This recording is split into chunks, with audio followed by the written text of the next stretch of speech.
이번 설 연휴 기간 대통령과 이 장동혁 국민의힘 대표의 부동산 SNS 글이 화제였죠. 이 대통령, 이 장 대표가 지방 노모집을 앞세우면서 다주택자를 사회악으로 규정한다고 비판하자 부연 설명에 나섰습니다. 시골 집을 문제 삼는 게 아니라 사회악은 다주택을 부추긴 정치인이라고 지적했습니다. 자세한 내용 김민곤 기자가 보도합니다. 이재명 대통령이 사회악은 다주택자들이 아니라 다주택이 돈이 되게 만든 정치인들이란 제목의 글을 SNS에 올렸습니다. 다주택이 다 문제는 아니라며 부모님 사시는 시골집, 소멸 위험 지역의 세컨하우스는 누구도 문제 삼지 않는다. 정부도 이런 집 팔라고 할 생각 추호도 없다고 했습니다. 장 대표가 노모의 시골집을 앞세워 다주택자들을 사회악으로 규정한다고 반격하자 지방 다주택자를 겨냥한 게 아니라는 설명에 나섰다는 해석입니다. 이 대통령은 나쁜 정치를 문제 삼았습니다. 투자 투기용 다주택과 정당한 다주택을 묶어 편짜기하는 것은 선량한 다주택자들을 이용하는 나쁜 행위라며 정치가 바람직하지 않은 다주택 보유를 부담이 되도록 만들지 않고 투기를 조장했다면 문제라고 했습니다. 국민의힘은 다주택자를 마귀로 몰아붙이더니 꼬리를 내렸다고 비판했습니다. 이제와 일부는 괜찮다며 물러서고 사회악은 정치인이라며 초점을 돌린다 한들 그간 쏟아낸 말들을 주워 담을 수는 없습니다. 또 그동안 다주택자를 탓하다 정치 책임을 말하는 대통령의 자기 모순이라고도 했습니다. 채널A 뉴스 김민곤입니다. 장동혁 대표 오늘도 어김없이 대통령 글 이후에 맞불을 놨습니다. 또 노모의 얘기를 전했습니다. 50억 원짜리 아파트를 구경하겠다고 하시더라. 이 대통령 아파트를 겨냥한 듯한 메시지를 낸 건데요. 여당은 노모를 방패 삼아 감성팔이란다고 비판했습니다. 최승현 기자 보도 모시고 장동혁 대표와 이곳 스튜디오에서 이야기 나눠보겠습니다. 불효자는 웁니다. 노모집 흑백 사진을 올렸던 장동혁 국민의힘 대표. 오늘 아침 또다시 95세 노모를 SNS에 인용했습니다. 노모가 서울로 출발하는 아들 뒤에서 한 말씀 하셨다며 아들아, 날 풀리면 서울에 50억짜리 아파트 구경 가기로 했다고 전합니다.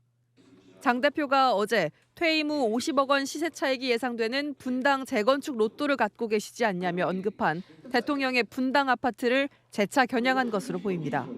또 노인정은 관세와 쿠팡인가 호빵인가가 제일 핫하다는 노모 말을 전하면서 대통령님의 SNS에 답하느라 명절 내내 휴대전화를 달고 있었다고 썼습니다. 국민의힘 관계자는 대통령 말에 구구절절 대응하는 것보다 노모의 한마디가 더 효과적인 반박으로 본다고 했습니다. 민주당은 불효자를 자처하면서까지 감성팔이에 나섰다고 비판했습니다. 6채 주택을 지키기 위해서 95세 노모마저 방패막이로 내세우는 모양새에 혀를 차지 않을까 생각합니다.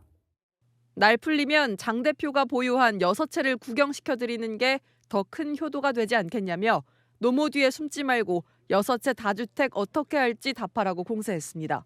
채널A 뉴스 최승현입니다. 네, 장동혁 국민의힘 대표와 이야기 나눠보겠습니다. 어서 오십시오. 예. 안녕하세요. 안녕하세요. 네, 이제 설 연휴 마지막 날인데 이번 설 연휴에 그러면 충남 보령의 노모집에 주로 계셨던 거예요? 어머님하고도 같이 있었고 예. 보령에 아시겠지만 제가 지역구로 보령으로 옮기면서 아파트를 한 채 구입한 게 있었습니다. 예. 그래서 지역 활동하면서는 제가 구입한 아파트에 있었고 또 차례 지내 가서는 어머니하고 계속 같이 있었습니다. 지금 노모와 만나서 나눈 얘기들이 이제 지금 글에 SNS에 글을 올려서 화제가 되고 있는데 그 노모는 그 보령집에 언제부터 사신 거예요? 시집 오셔서 95세가 되신 지금까지 계속 살고 계십니다. 아, 그래요. 이 노모를 이 SNS 글에 인용한 이유가 있으신가요? 이재명 대통령께서 다주택자를 마귀로 이렇게 몰아붙이셨는데 다주택을 가진 이유는 다양하게 있을 것입니다. 저 같은 경우는 서울에 집이 한 채 있습니다. 그리고 지역구로 옮기면서 지역에 집을 한 채 샀고요. 예. 지금 노모가 살고 계신 시골에 주택이 있습니다. 그리고 장인어른께서 돌아가시면서 진주에 장모님께서 살고 계신 아파트를 제가 지분으로 상속을 받았고요. 예. 장인어른께서 퇴직하시면서 임대 수익을 얻기 위해서 퇴직금으로 마련한 아파트가 있는데 그것도 상속받아서 지분으로 가지고 있습니다. 예. 물론 그 아파트에서 나온 임대료를 가지고 지금 장모님께서 생활하고 계시고요. 그러면 결국은 5채가 다 지금 어떻게 처분할 수 있는 상황이 아니고 한 채는 제가 가족들과 살고 있고 한 채는 지금 지역구 활동을 위해서 하나 예. 제가 산 것이고 한 채는 어머니, 한 채는 장모님이 살고 계시고요. 마지막으로 여의도에 제가 업무용으로 국회 활동을 하면서 오피스텔을 네. 가지고 있습니다. 지금 뭐 처분을 하라고 하는데 다 지금 용도에 맞게 사용을 하고 있기 때문에 예. 처분할 수 있는 게 없고 다주택자가 다 투기 목적으로 가지고 있거나 수도권에 다주택을 가지고 있는 것만은 아니기 때문에 예. 다주택을 가진 이유와 여러 상황이나 이런 사정들을 살펴서 대통령께서 말씀하셔야지 모든 다주택자를 마귀 취급하면서 집 가지지 못한 분들과 국민들을 그렇게 갈라치게 하는 것은 맞지 않다는 취지로 제가 그렇게 SNS에 글을 올렸었습니다. 여당은 노모를 좀 파는 거 아니냐, 오히려 불효자식이다, 뭐 이렇게 비판도 하던데요. 다주택자를 비판하면서 결국은 제가 다주택을 해결하려면 시골에 살고 계신 95세 노모를 다른 곳으로 가라고 해야 되지 않습니까? 아니면 그냥 장모님도 이제 그 아파트에서 그만 살고 나오십시오라고 해야 돼 그런 상황이기 때문에 다주택을 가진 여러 상황들을 살피지 않고 그렇게 비판하면 저 같은 사람은 95세 노모를 지금 살고 계신 시골집에서 내쫓아야 되는 그런 상황이다. 저 같은 사람도 있는데 자꾸 그렇게 하시면 제가 결국 불효자 될 수밖에 없지 않느냐. 그렇게 반어법으로 말씀을 드린 것이었습니다. 이 여당은 이렇게 보는 것 같아요. 어쨌건 실거주를 안 하면 팔아야 되는 거 아니냐. 6채, 한 채 놔두고는 다 팔아야 된다. 실거주 안 하면. 이런 공세인 것 같거든요. 그것이 저는 예. 주택 정책이 잘못된 것이고 여당이 다주택을 가진 분들의 사정을 잘 모르는 겁니다. 예. 제가 서울에 한 채는 가족들과 살고 있고 한 채는 지역구 활동을 위해서 실제로 주말마다 내려가면 거기에 살고 있고 한 채는 어머니가 예. 살고 있고 한 채는 장모님이 살고 계신데 어머니와 살고 계신 집과 장모님이 살고 계신 집은 제가 상속받은 것입니다. 특히 장모님이 살고 계신 집은 5분의 1이나 10분의 1 지분으로 가지고 있는 것이고요.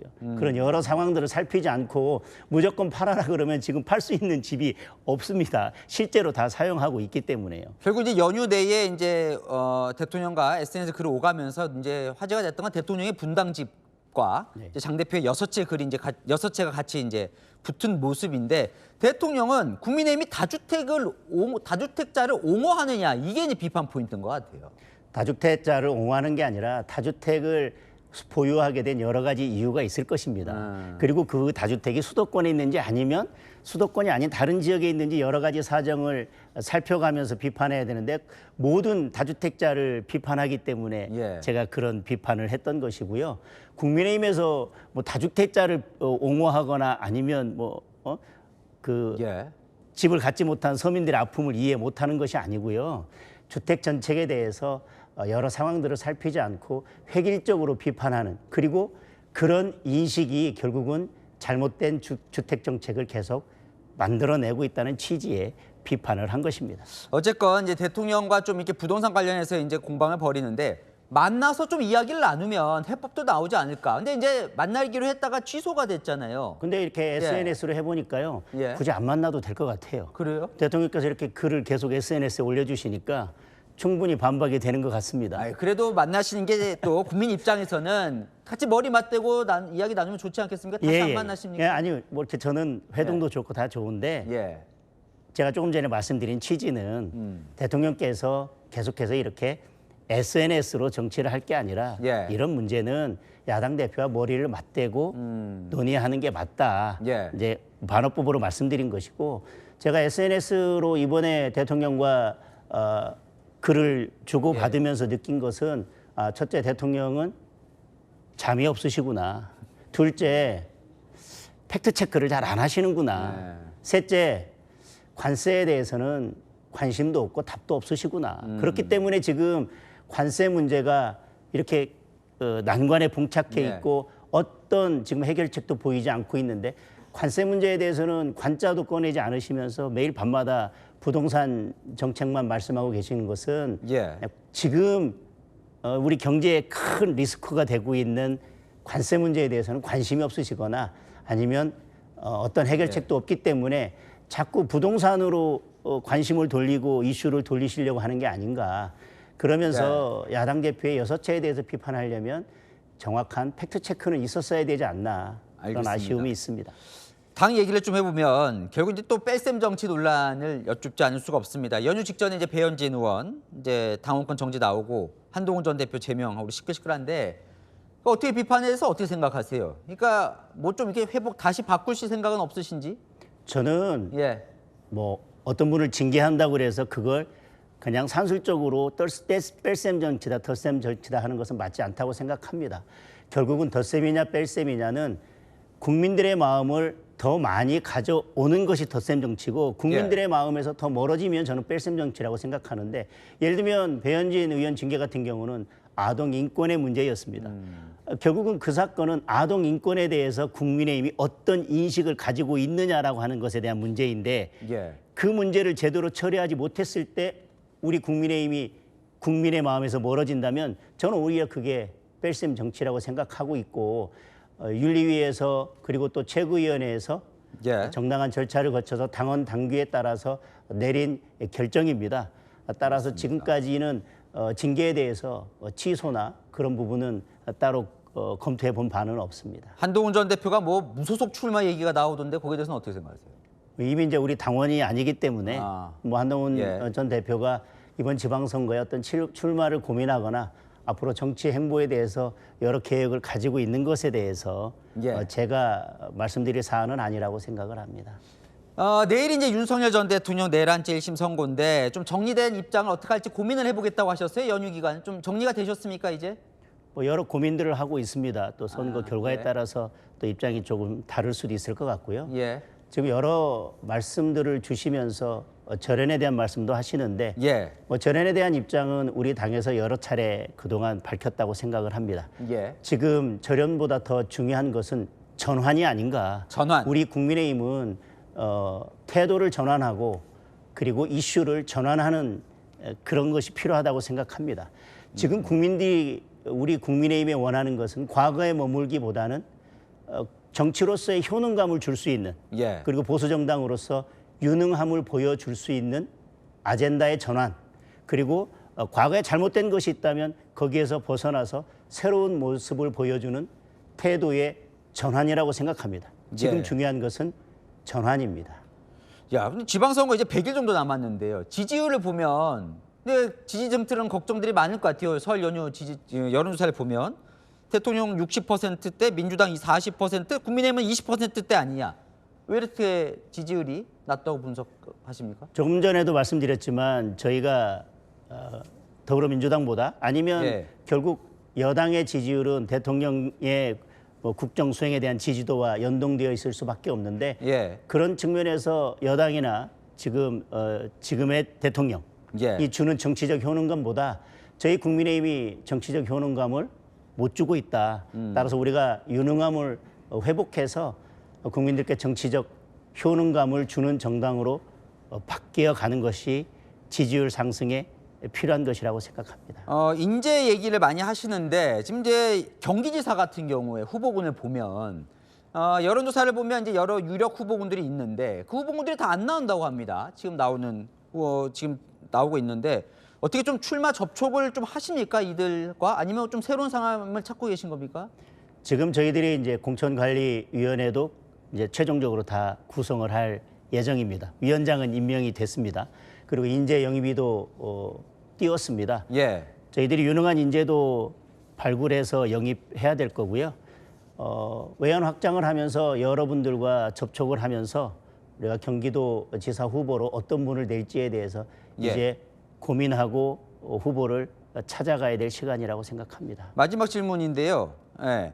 지금 이제 지방 통합이 이번 선거에서 아주 중요한 부분인데 광주 전남 통합, 충남 대전 통합, 대구 경북 통합. 여기에 대해서 국민의힘은 반대예요. 어떻게 되는 건가요? 오히려 행정통합은 국민의힘이 먼저 꺼낸 아젠다입니다. 그리고 대전 충남의 통합에 대해서는 제가 특별법을 공동 발의하기까지 했습니다. 네. 중요한 것은 이 행정통합의 논의는 수도권 일극 체제를 극복하고 국토 균형 발전 그리고 지역 소멸과 인구 절벽의 문제를 해결하기 위한 완전히 새로운 시도입니다. 예. 그러려면 결국은 무늬만 통합하거나 껍데기만 통합하는 것이 아니라 중앙에서 가지고 있는 여러 권한들을 지방으로 이양해서 넘겨줘서 예. 진정한 지방 분권이 이루어지도록 하는 것인데 행정 통합에 대해서 원칙적으로 찬성하지만 지금의 통합 논의는 그런 권한 이양에 대해서는 부족한 면이 있다. 그래서 그러한 권한 위임에 대한 이양에 대한 내용까지 실질적으로